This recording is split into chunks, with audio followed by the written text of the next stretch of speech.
안녕하십니까. 박상규의 직설 3월 4일 화요일 방송을 시작하겠습니다. 확실한 보수파인 정형식 주심이 주도하고 있는 윤석열 대통령 탄핵 평의가 오늘도 이어졌습니다. 이런 가운데 온갖 가짜뉴스와 진실을 담보하기 어려운 한마디로 허위 여론조사가 판치고 있는데요. 여러분 절대 속지 마시기 바랍니다. 먼저 헌재 주변과 정치부 기자들 사이에 오늘 떠돈 대표적인 가짜뉴스는요. 헌재가 탄핵 선고를 빨리 그것도 이르면 이번 주 안에 할 수 있다는 그런 뉴스였습니다. 이게 뉴스가 아니었어요. 그래서 저도 사실 처음에는 놀랐습니다. 어떻게 그런 뉴스가 나오지? 그래서 제가 여러 군데 알아봤어요. 후배들한테도 물어보고 그랬더니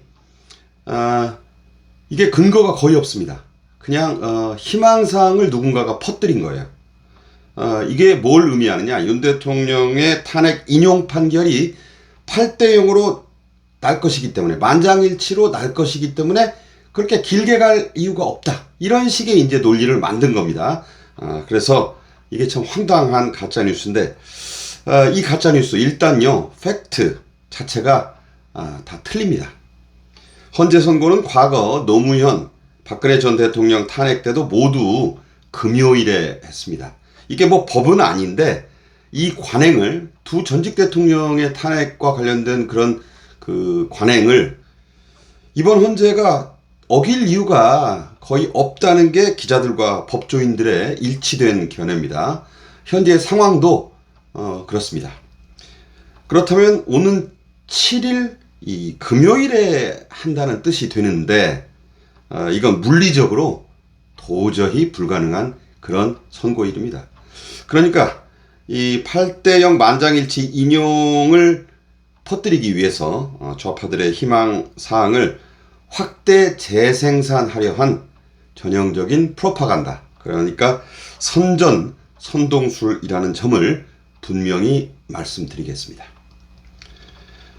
오늘자 여러 신문들 특히 한때는 우파를 자처했던 문화일보가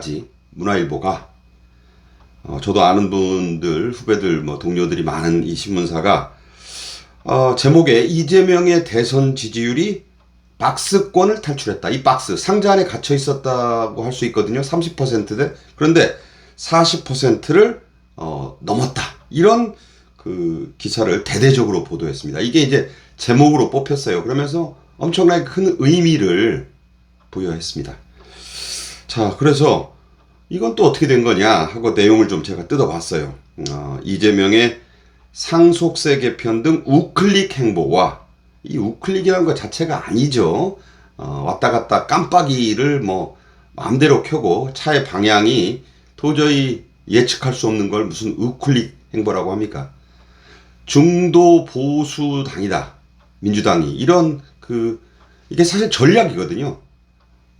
보수 애국 시민들을 전부 오른쪽 구석으로 몰아넣으려는 그러니까 국민의힘을 극우 정당으로 만들겠다는 광장에 나온 애국 시민들을 모두 전부 극우다고 하기 위한 고도의 이 전략이에요. 그런데 아무튼 그런 우클릭 행보가 있었고 또 이게 광장의 이 여러와 같은 시위를 극우로 몰아붙여서 여기에 환멸을 느낀 중도층 민심에 이재명이 크게 영향을 미쳤기 때문에 이런 결과가 나왔다. 이런 참으로 황당한 해석을 달았습니다. 자, 이젠 문화일보도 완전히 이재명에게 줄을 섰구나 싶어서 참 씁쓸했습니다. 그러나 여러분 조금도 실망하실 일이 아닙니다. 왜냐하면 이 조사 한국사회여론연구소란 곳이 디지털타임스에 의뢰해서 조사했다고 하는데 두 곳 다 좀 안 들어본 기관이고 특히 이 여론조사를 했다는 한국사회여론연구소 소장 이강윤이라고요. 저도 아는 사람입니다. 이 사람 중앙일보 편집부에서 기자생활을 시작해가지고 동아일보 편집부를 거쳐서 문화일보 부장을 지낸, 그러니까 문화일보를 움직인 거예요. 그런 기사가 나오도록 한마디로 골수 좌파 인사입니다. 저도 아까 말씀드린 대로 알만큼 아는 사람이에요. 방송도 같이 해봤고 문재인 정부에서 방송 요직을 지냈습니다. 그 이후에 좌파 방송 패널로 아주 극좌에 가까운 그런 평론을 하던 사람이에요. 저도 참 놀라게 한 사람인데, 그리고 한국 사회 여론연구소라는 이 좌파 여론조사 기관의 소장을 지금 3년 넘게 하고 있습니다. 자, 왜 이런 보도가 나왔는지 아시겠죠? 자, 이런 여론조사, 이 여론조사에서 그나마 믿을 만한 대목이 없지는 않아요. 국민의힘이 민주당 지지율을 오차 범위 안에서 근소하게 앞섰고 윤 대통령 탄핵 반대가 44.5%로 나왔다. 물론 탄핵 찬성이 과반수라는 것은 나와 있습니다. 이 두 조사는 그나마 믿을만하다 이렇게 여기실 수 있어요. 그런데 이 좌파들이 자기들이 내세우고 싶은 걸 부각시킬 때 꼭 이런 수법을 씁니다. 뭐냐면 일부 진실로 포장을 해야지만 믿는 거예요. 처음부터 끝까지 이게 다 이런 거는 말이 안 되는데 하면 안 믿거든요.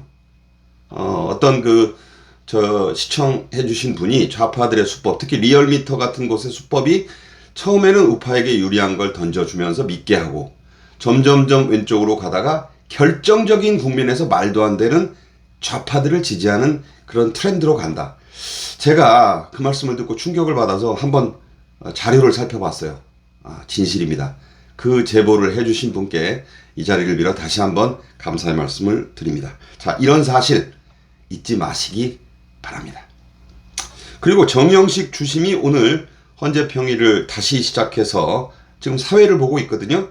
윤 대통령의 탄핵 쟁점 5가지에 대한 재판관 각자의 의견을 받기 시작했습니다. TF 연구관들을 시켜서 한 거죠. 여러 가지 버전을 지금 만들어서 받고 있는 겁니다. 그런데 아주 지금 보안을 유지하고 있지만 이런 말이 나오기 시작합니다. 5개 중 3개는 검찰 조서 내용, 이거 인정할 수 없다 그랬는데 문영배가 밀어붙인 거잖아요. 그리고 헌재의 재판정 증언, 이게 중요한 건데 이걸 또 좌파들, 이재명 민주당은 그게 진실이 아니다, 또 이렇게 이제 반박하고 있죠. 판단은 재판관들이 합니다. 그들이 하는 게 아니고. 그리고 실제적인 그 증언, 현장의 다른 이 장교들의 증언, 이게 다 제각각이라는 거예요. 그러니까 이 일관성과 합리성, 신빙성이 다 지금 흔들리고 있다. 그래서 재판관들의 견해가 아주 팽팽하게 맞서고 있다는 그런 소식입니다. 자, 물론 우리 우파들에게는 희소식이죠. 그 다음으로 윤 대통령의 파면과 복귀를 가를 이 핵심 쟁점은요, 소위 홍장원 메모가 가짜냐 아니냐인데요. 이 메모는 이미 밝혀진 대로 5번이나 오염된 버전이 존재하고 원본과 제2수정본은 어디론가 사라져버렸다는 게 명백해서 증거가 되기 어렵습니다. 또 윤 대통령이 국회 본회의장에 모인 의원들을 끌어내라고 지시했다는 이른바 곽종근 증언도요, 최초의 국회 증언, 헌재 출석 증언, 김현태 단장의 후속 증언이 모두 따로 놀고 있습니다. 따라서 저는 정영식 주심만 똑바로 평의를 진행한다면 최소한 3대5로 윤 대통령의 복귀는 현실화될 것이라고 더욱 확신을 갖게 됐습니다. 남은 뇌관인 이 40여건요, 한덕수 권한대행이 처리할 겁니다. 좌파들은 헌재가 한대행의 탄핵을 인용하거나 한대행에 대한 판결을 윤 대통령 탄핵 선고 이후로 미룰 것이라고 여론전을 지금 열나게 하고 있지요. 열띠게. 그렇게 하면 탄핵 반대 여론의 저항 더 커지겠죠. 당연한 겁니다. 이게 말이 안 되니까.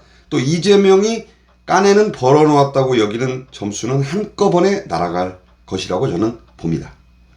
한대행의 탄핵 사유 4가지 중 3개는 좌파들도 얘기가 안 된다고 했고, 또 마은혁을 임명하지 않아서 국회 권한을 침해했다는 주장은 대통령 권한대행을 탄핵할 정도로 이게 중대한 사유가 아니라고 좌파 재판관들도 인정하고 있습니다. 그래서 변론을 한 번만 하고 그것도 90분 만에 끝낸 거예요. 쟁점이 될 게 없으니까 그런 거죠. 자, 한대행은 이번 주 안에 복귀할 게 확실하고요. 그러면 마은혁의 임명 압박을 지금 홀로 버텨내고 있는 최상목 대행의 어깨에는 한결 가벼워질 겁니다. 마은혁의 헌재 입성만 확실하게 막으면요, 윤 대통령 기각 분위기는 더 강화될 게 분명합니다. 강단 있던 한덕수 대행의 복귀는 이번 사태의 매우 중대한 분수령이 될 겁니다. 그의 복귀를 여러분과 함께 간절히 고대해 보겠습니다. 지금까지 박상규의 직설이었습니다. 여러분의 많은 성원에 감사드리면서 더 좀 힘을 보태주셨으면 감사하겠습니다. 고맙습니다.